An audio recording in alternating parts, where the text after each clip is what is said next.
Hello, everyone. Welcome, welcome.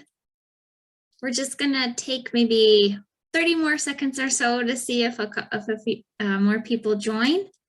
But welcome. We're happy to have you here this afternoon. It's great to see you.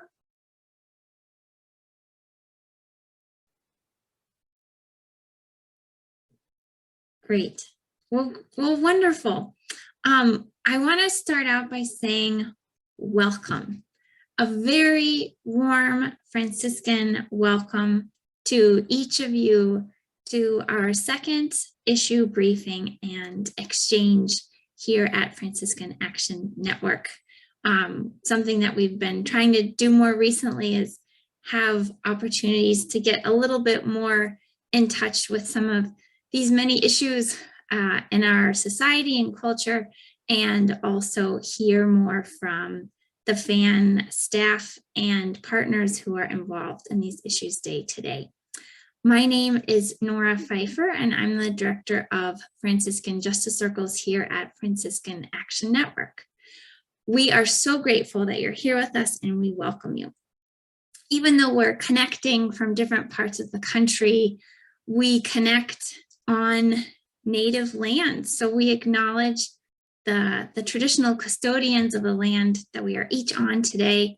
And me, for example, I find myself in Central Virginia, so I acknowledge the Powhatan and Yidanand nations and pay my respect to their elders, past, present, and emerging.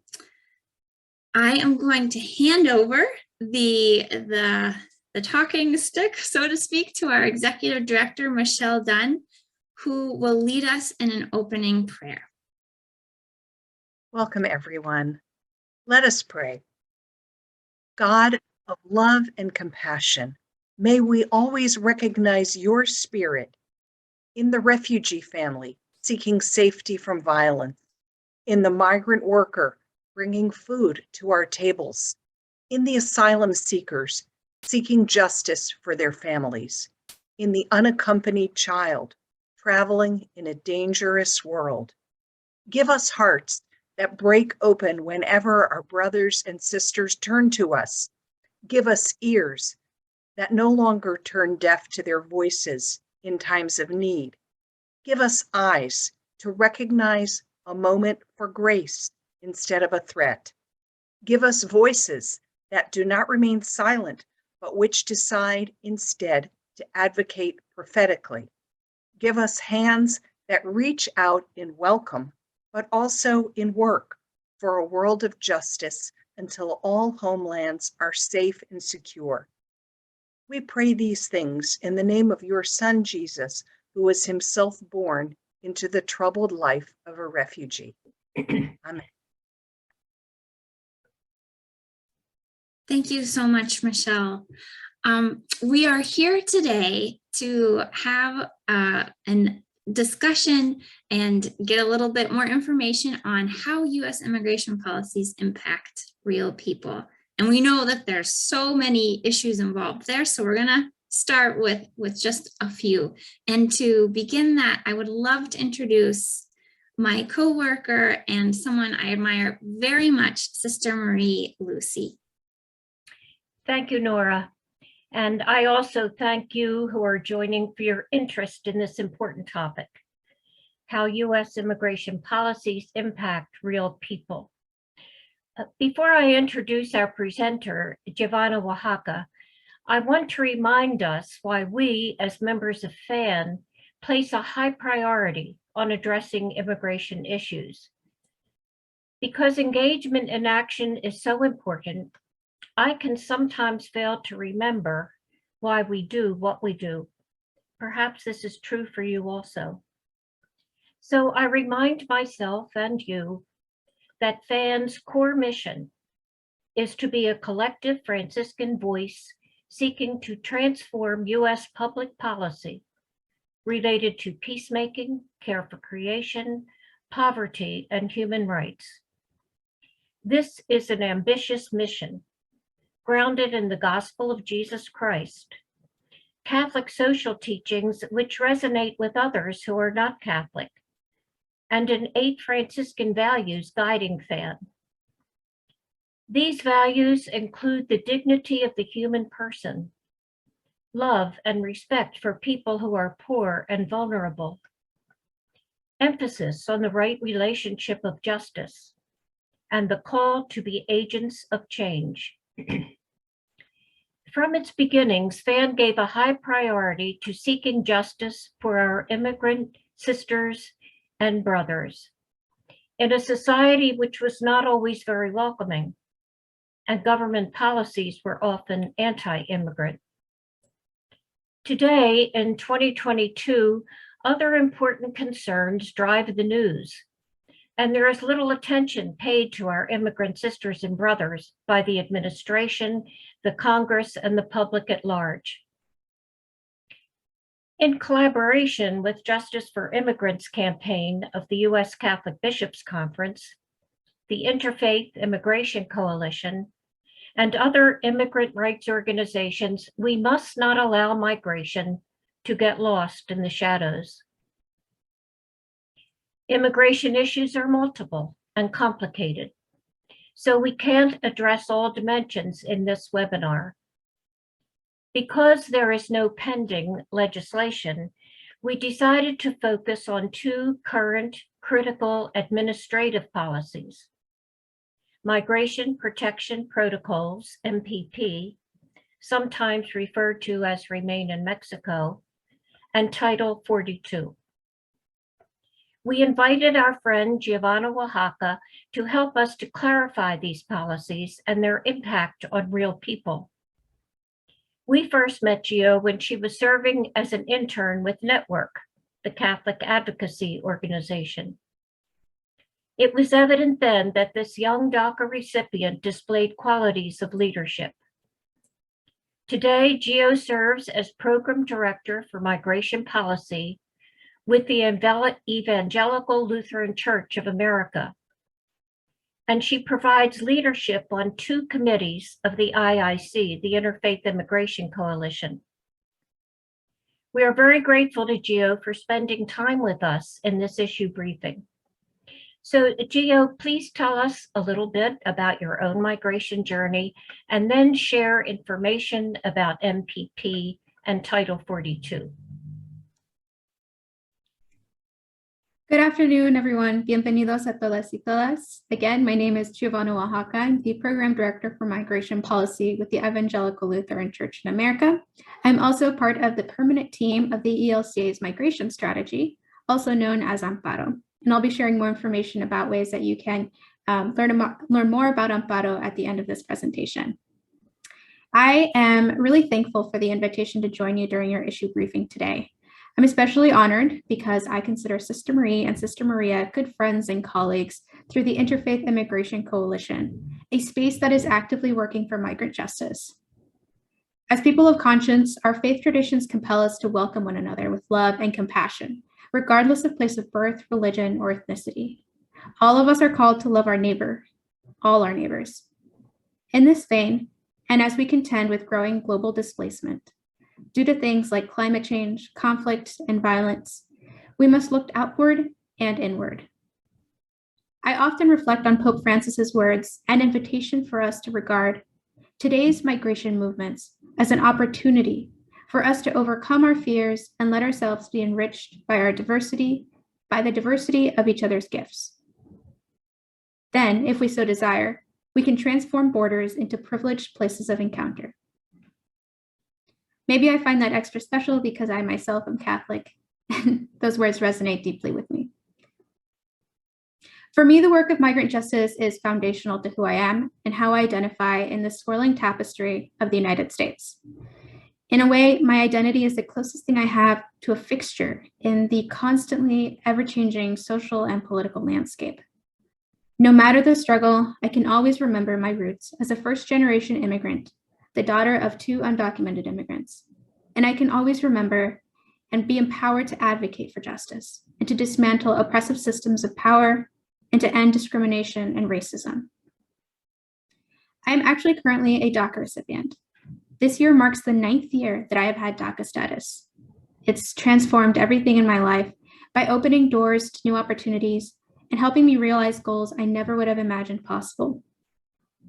Through DACA, I have been able to pursue an education, support myself and my family, get married, carry on a career in a field that I'm passionate about and that I believe is helping make a difference in the world.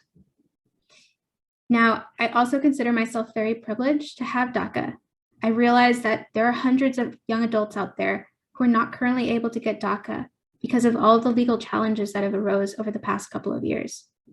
And not having work authorization means they are relegated to a life in the shadows, like millions of other undocumented immigrants in this country. One of my greatest hopes and priorities this year, with regards to federal policy, is to work to pass some kind of lasting immigration relief through Congress so that no one has to suffer these consequences and no one has to suffer a life in the shadows. But in terms of other priorities, as we said, there's a lot to tackle.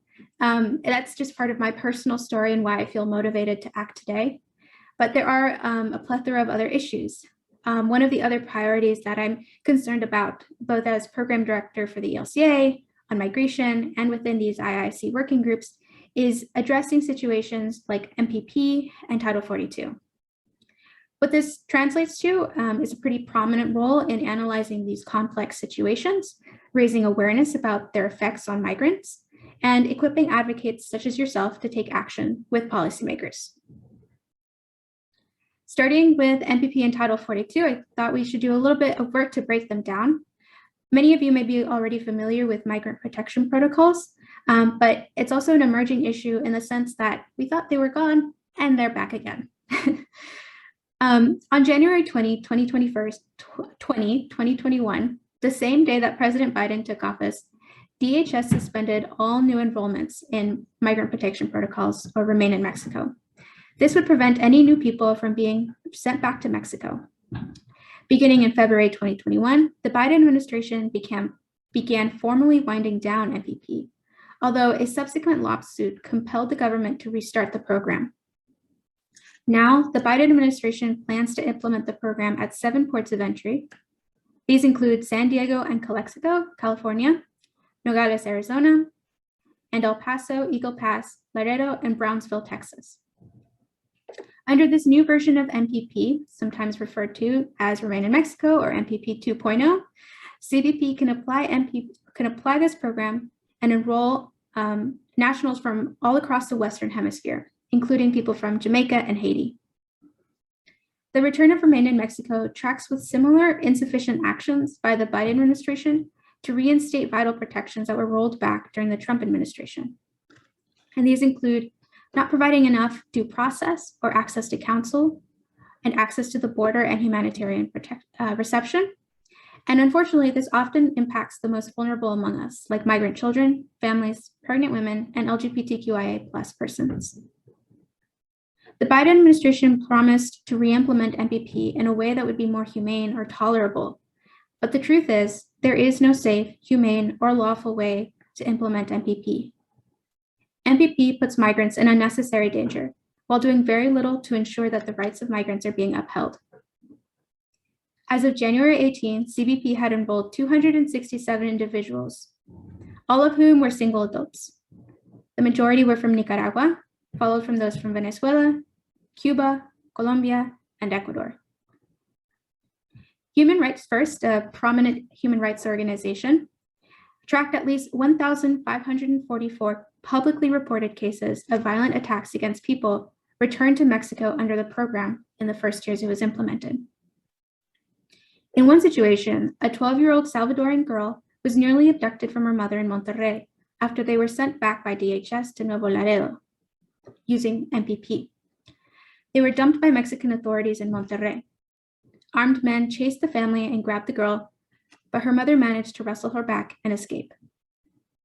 Cases like these highlight the kinds of risks and dangers that are being imposed upon migrants who are fleeing unimaginable circumstances in order to seek safety, and that they are now being subjected to again under the return of MPP. The latest border statistics show that there were around 2 million encounters at the southern border. Yet, unlike some political news channels would make you believe, there is no surge across the border. I want to remind that these are human people who more often than not are hoping to exercise their legal right to seek asylum. Access to asylum is a process we have enshrined in US laws and expressed as a prominent value of our nation, a nation that welcomes the weary, and most often recognized in the line on the Statue of Liberty. It says, "Give me your tired, your poor, your huddled masses, yearning to breathe free." Unfortunately, what most migrants will find is a closed door. Since the Biden administration started, it has continued to employ Title 42, in addition to now MPP, to reject migrants' access to asylum. The Biden administration has continued to employ Title 42, a public health order originating at the Centers for Disease Control, to expel most migrants at the US-Mexico border. Since March 2020, when the order first went into effect, over 1.5 million migrants have been expelled. The Biden administration has used Title 42 to expel migrants, including many Haitian migrants, as many of you may have seen at the Del Rio situation in Texas earlier this past year, and while offering them very little to no chance to access asylum before their immediate removal. It's deeply hypocritical and problematic to continue it, and to ignore the advice of public health experts who say that by implementing proactive and effective public health measures, we can mitigate disease transmission risks quite substantially. Dozens of public health experts have committed to protecting public health and access to asylum, both at the same time, because they believe they are fully compatible with one another. Rather than continuing to rely on a discriminatory and unjustifiable order, US authorities should adopt measures that are based on sound science and public health practices, and that comply with US laws and treaty obligations towards refugees and asylum seekers. Just to underscore, we really must restore asylum at the border. A just and humane migration system would prioritize orderly, humane, and efficient processing, and support non-governmental organizations and networks already doing this important work. It would improve case management for people seeking protection, and it includes modernizing ports of entry, funding independent oversight of customs and border protection, and supporting COVID testing and mitigation measures at the border. The Biden administration must know all of these things, and we will continue to urge them to reconsider employing Title 42 and restarting MPP. Biden administration will make a decision on January 29th whether or not to renew Title 42. There are multiple actions that you can take to continue to urge the administration to not renew Title 42 and to proceed with rolling back MPP. Accepting punitive immigration policies like MPP and Title 42 will normalize violence against migrants and will continue to normalize violence against migrants and the denial of their fundamental human rights, as well as denying their ability to express their God-given dignity. I agree that this is a very difficult moment for us, for advocates, for migrants, but I pray that we will see compassion turn the hearts of decision makers at every level of government so that migrants receive the support they need to thrive and live, and so that we can begin to dismantle the toxic white supremacy, racism, and nativism that plagues our nation's immigration policies. Thank you. I'm happy to work now to address actions that we can take no matter where we live. Thank you so much, Gio. Really appreciate that. I'm sure there are some questions out there, and I'm going to invite Janine, our communications coordinator, to help field those questions. If you saw, we would ask that you put your questions in the chat, and the host, we will see them, and we will be able to, that way we can combine the ones that are similar, and it just makes things flow a little bit faster. So I turn it over to you, Janine. Thanks, Nora. Thank you. Hi, all. I'm Janine Walsh. I'm communications coordinator and technical guru for the Franciscan Action Network. We do have a couple of clarifying, I think, questions about title or about MPP. Actually, the first one is that whether or not the Remain in Mexico policy, is it applied only to people seeking asylum or anyone who seeks to cross the border? That was the first question. Wait, you're muted. There you are. Okay.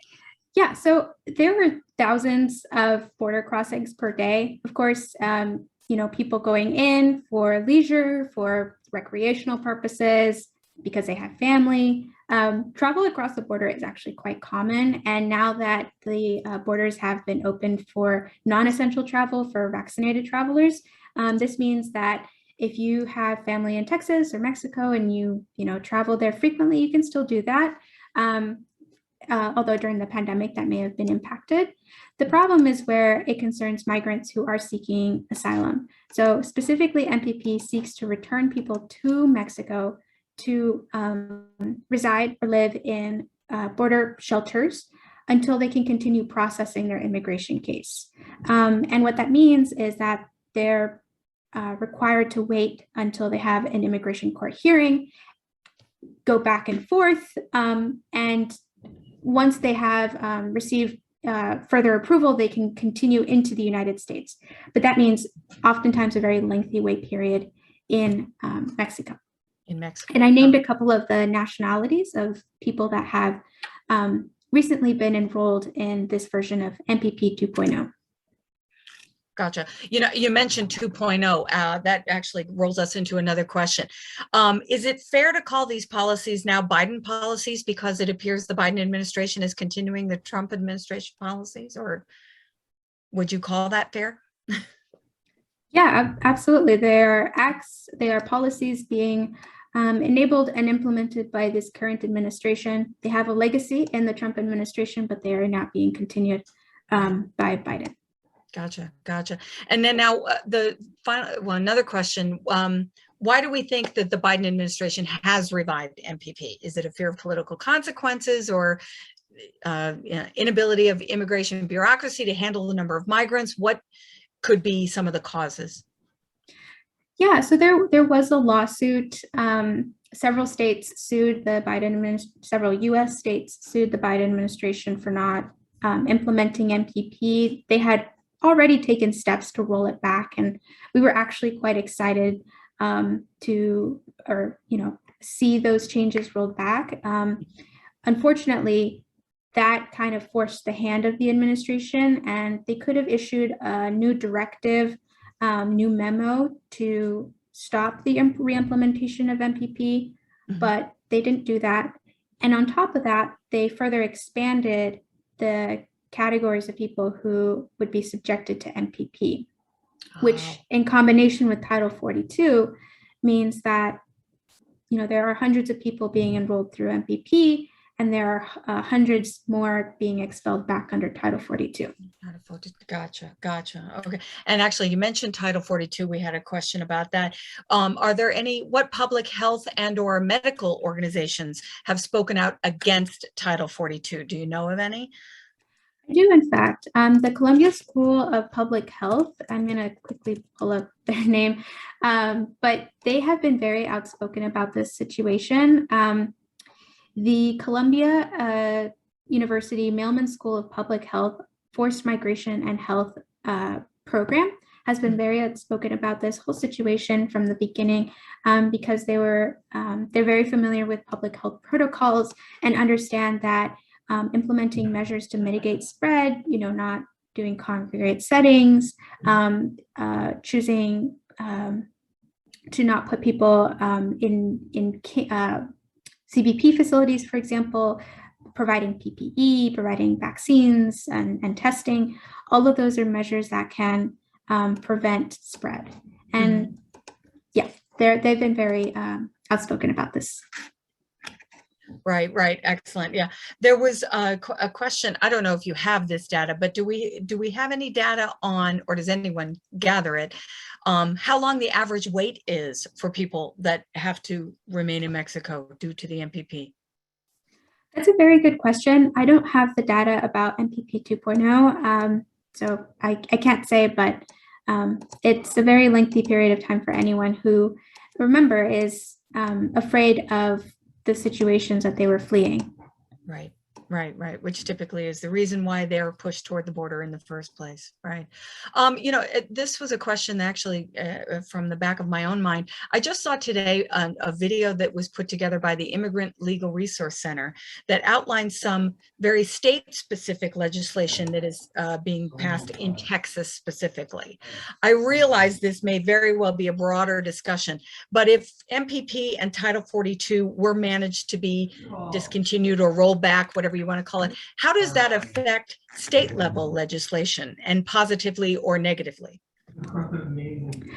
Yeah, that's a very good question. As we've seen, not just in Texas, but also in Florida, several policies that have been implemented, mainly through executive order by the governors of those states, that would hinder or impede how NGOs are able to serve migrants in their communities.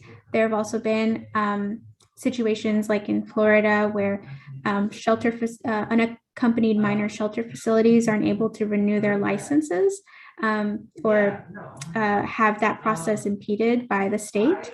And that is really problematic. That is something to keep an eye on and watch out for sure, because states have a lot of authority, as we know, to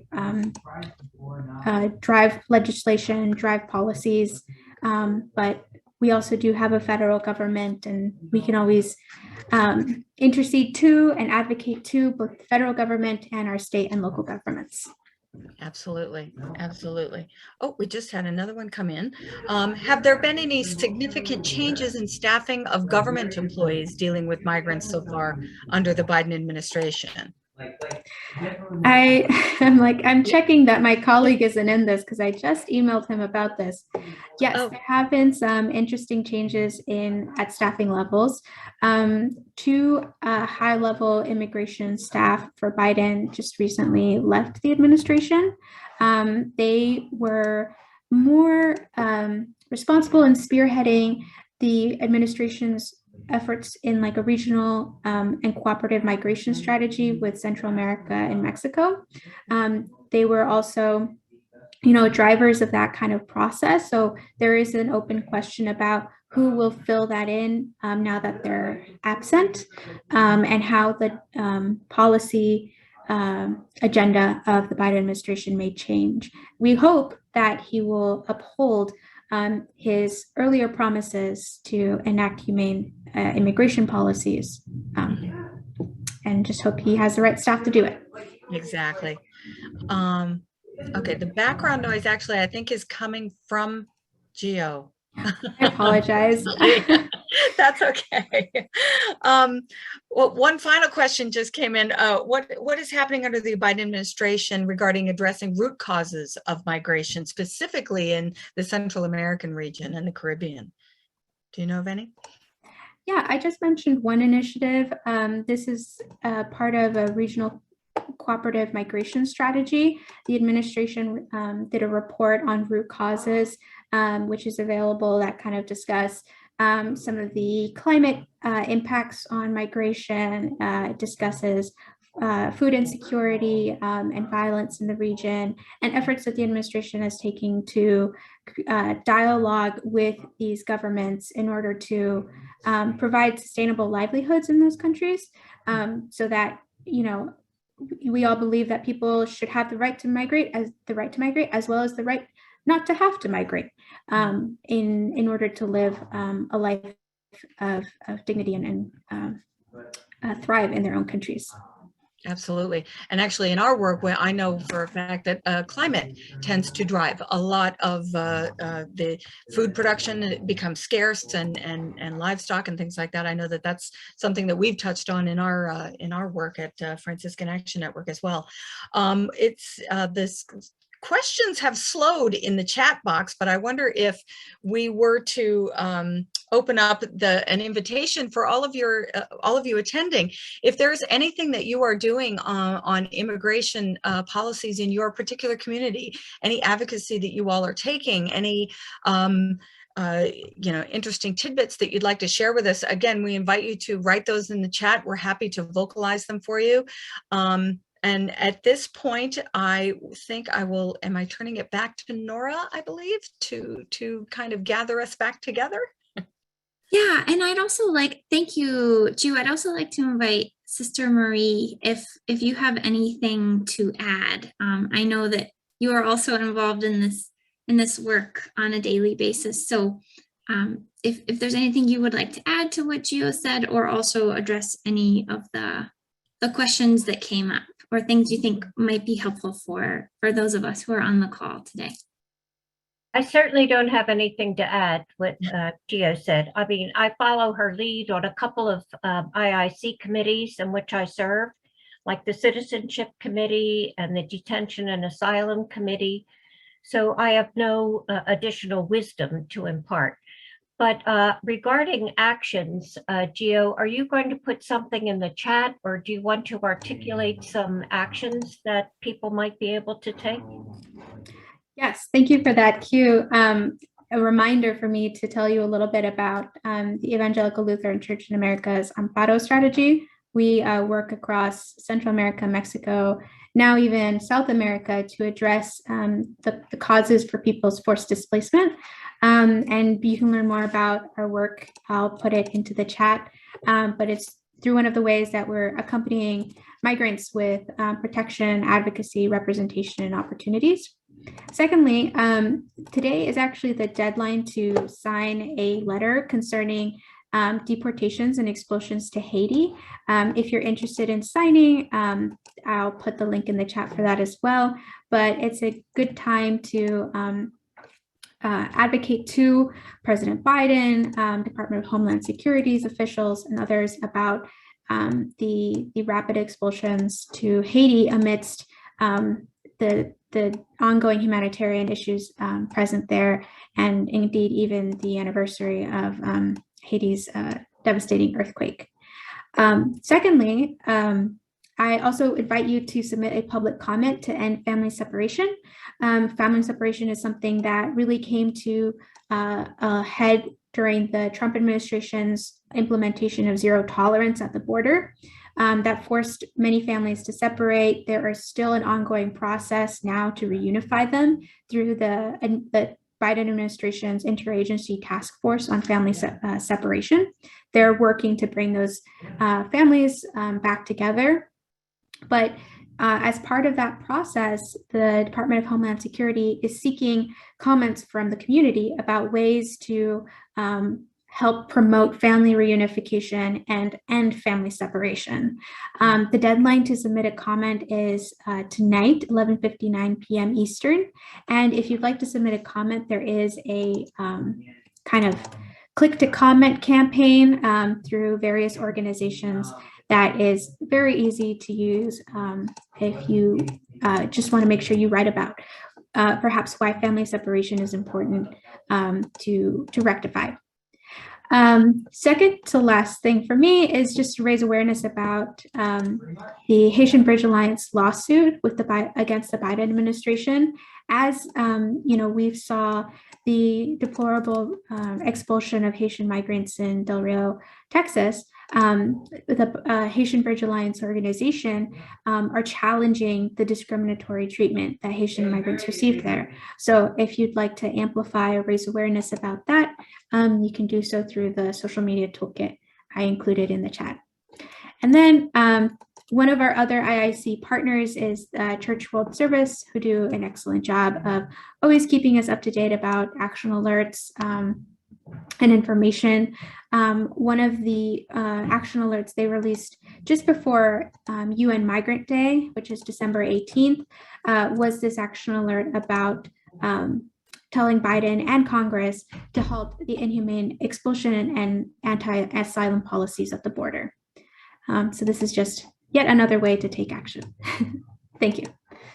If I could just comment, I did submit a question that Gio was talking about family separation, and it was easy to do. I'm certainly not a tech guru, as people know, on the staff know. So if I was able to do it, anybody could do it.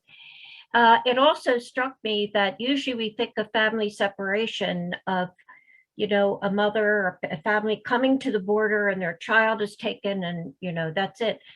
But family separation happens with other policies also. MPP and Title 42 are also causes of family separation that maybe we're not as aware of, but they definitely impact separation of families.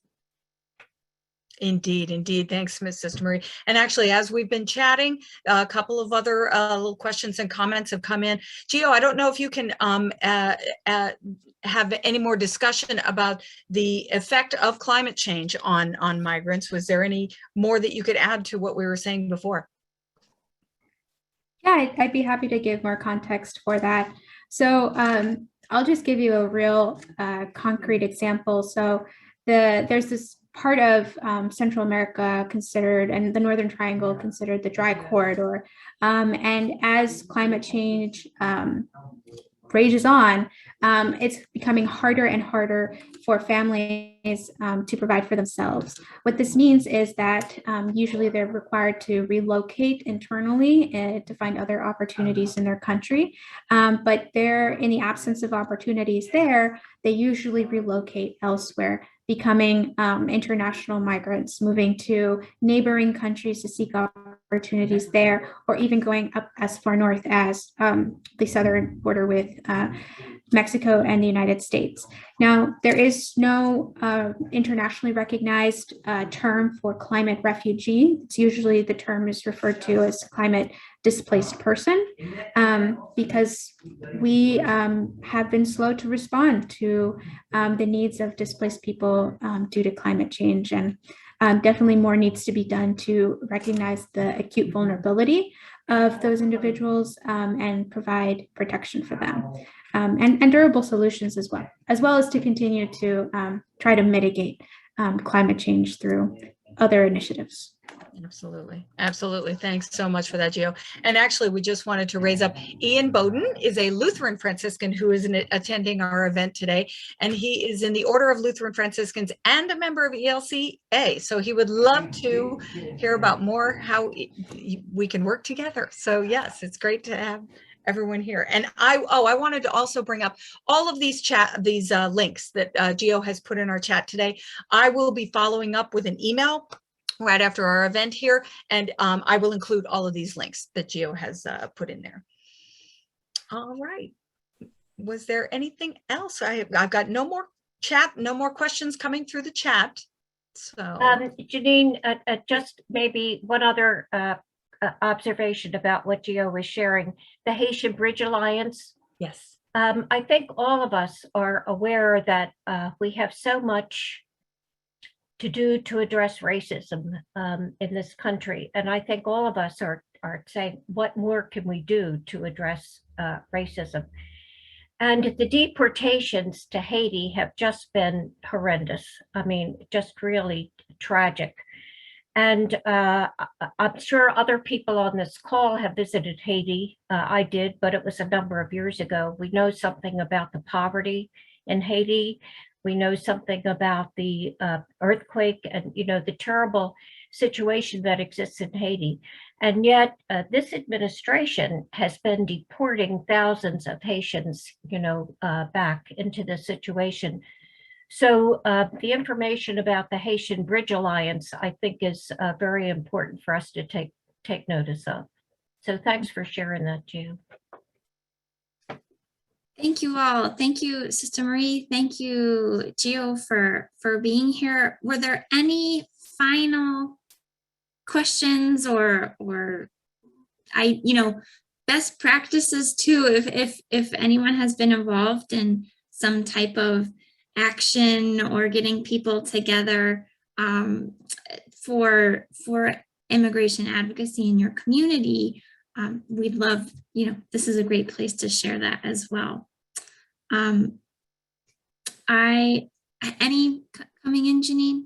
Yeah, just had one more question come through. Could Gio say a word about deportation numbers of Trump versus Biden versus Obama? Don't know if you have all of that information at your fingertips. Deportation numbers. It's I would find it challenging to refer back to the Obama years. I don't want to show my age, but I was just a teenager. But I want to make sure that I do respond to your question. There is no comparison. Obviously, Obama was kind of regarded as the deporter in chief by some. Trump made enforcement one of his, cornerstones of his immigration policy. And the Biden administration has made a few different shifts. So one of those is releasing new enforcement guidelines. So that is establishing who is a priority for enforcement action by ICE. Things like deportation, detention. So that's good news, because in fact it means that people with special factors like how long you've been in the country, and whether or not, the kind of civil immigration violation that you may be accused of count as, don't count against you as factors for enforcement actions. So I encourage us to share information about these enforcement actions, because it may mean that a community member needs to know their rights. So helping spread information about know your rights is helpful. But I don't have the numbers off the top of my mind between Obama, Trump, and Biden. Thank you. That's no problem. And we appreciate your honesty, Gio. Yes, we realized you were a young woman at that point.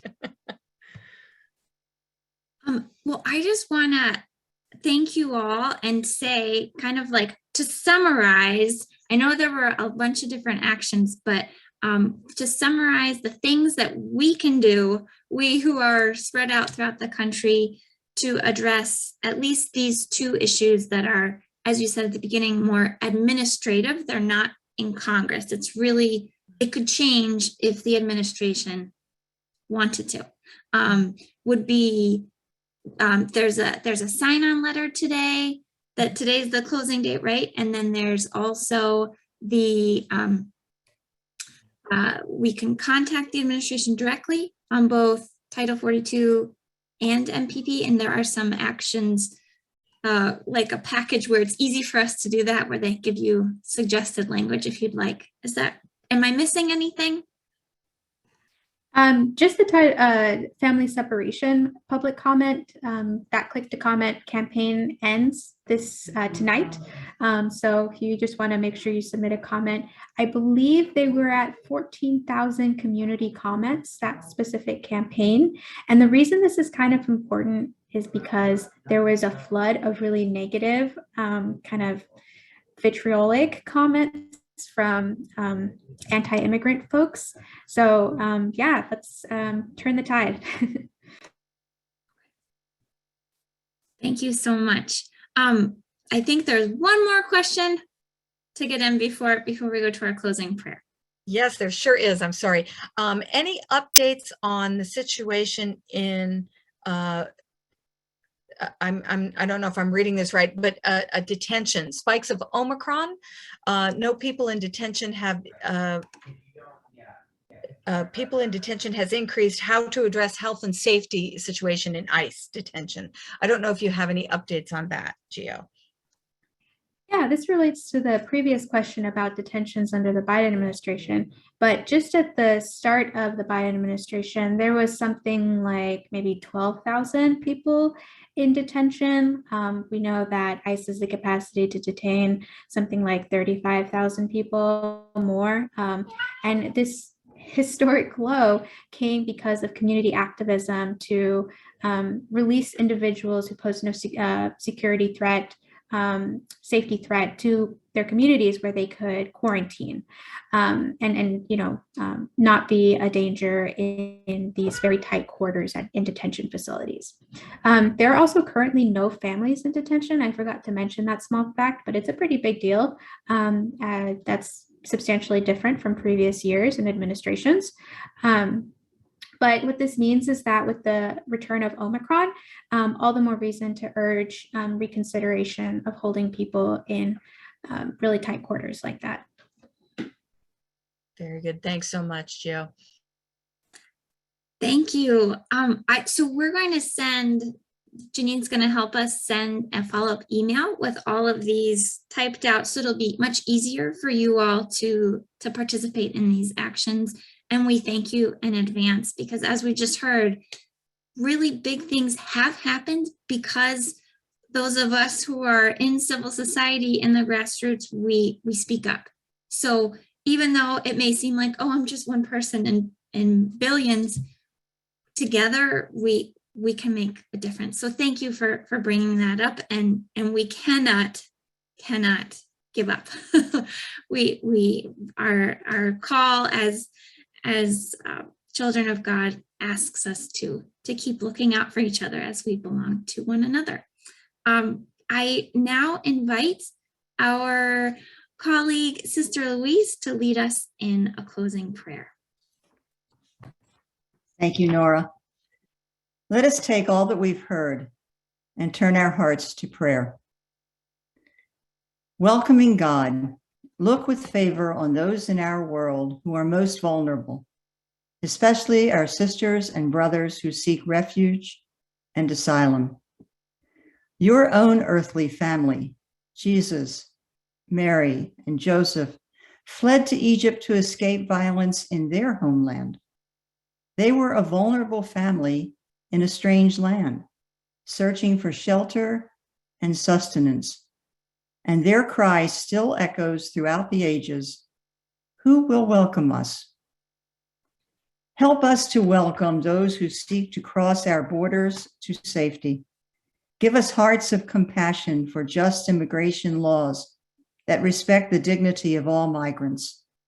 May we recognize that together, as one human family, we are all journeying in hope to you, our true home, where every tear will be wiped away, where all will be at peace, safe in your embrace.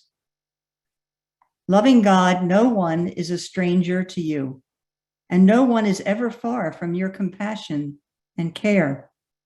Help us to see your face in the refugee family seeking safety from gangs, in the migrant worker bringing food to our tables, in the asylum seeker pursuing shelter for herself and her children, and for that unaccompanied child traveling alone in a strange country. We give you thanks for the family you have called together from so many places. We see in this human family a reflection of the divine unity of the Holy Trinity, in whom we make our prayer. Amen. Amen.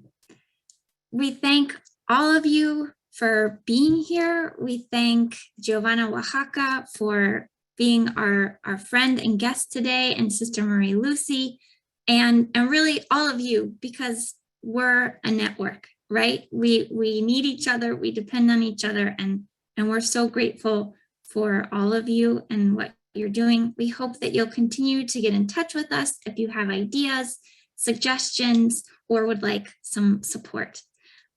Thank you, and may we all go in peace. Take care. Thank you, Gio. Thank you.